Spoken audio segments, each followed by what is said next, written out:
While many people view virtual reality to be exclusively for entertainment purposes, the truth is that VR can be used in many aspects of life. The Engineering Grand Challenge to enhance virtual reality is aimed at improving this technology to be used as a training tool in various fields. Virtual reality creates an immersive computer-generated environment where the viewer can place themselves within different experiences. This technology not only allows viewers to see an event, but to be a part of it. Virtual reality can provide experiences that would be otherwise impossible, or at the least very costly. It allows for the three-dimensional interpretation of data in a way that makes it easy to visualize.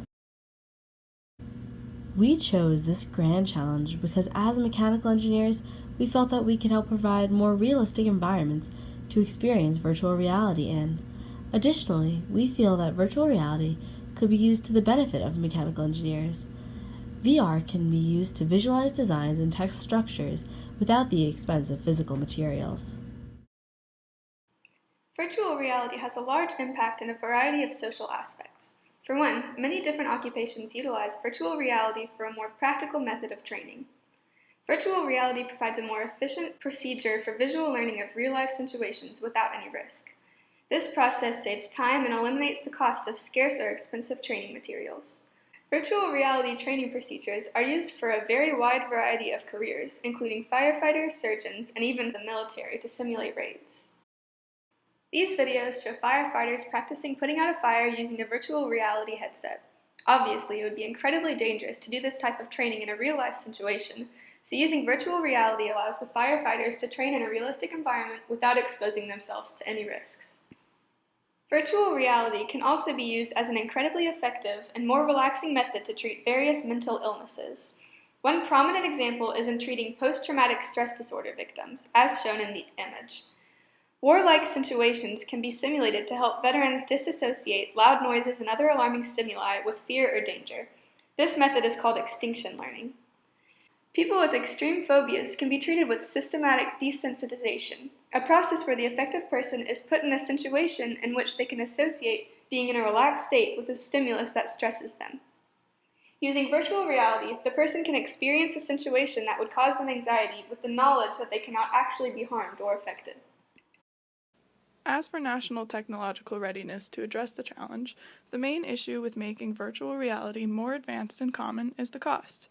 Virtual reality is currently made available to the majority of the public via headsets that rely on smartphones, and while this is an easy and cheap method of distributing this technology, it lacks the ability to offer the realism of more advanced systems. This highlights another problem with VR, being that we do not yet have the ability to make it as realistic as it needs to be, even in the best systems. When applying VR to surgery simulations or therapy-based applications, the realism is the most important aspect. This is hindered by inadequate rendering capabilities and the fact that we don't currently have a way to simulate certain sensations like touch. Certain hardware to create immersive VR experiences, like omnidirectional treadmills, is already available, but the software, especially for simulating humans, is, as neuroscientist Maria V. Sanchez-Vives and computer scientist Mel Slater say, still beyond the capabilities of real-time computer graphics and artificial intelligence.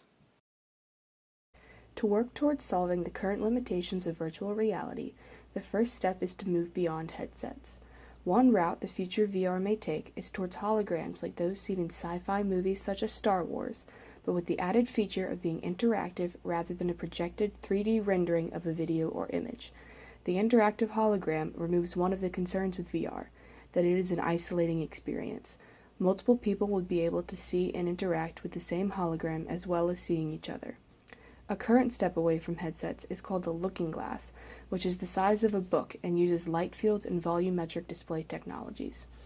Another development which will enable the expansion of VR is enabling tactile feedback by having the user wear a glove that interacts with electrorheological fluids which alter their thickness when exposed to electric fields of different strengths in conjunction with an advanced VR computer.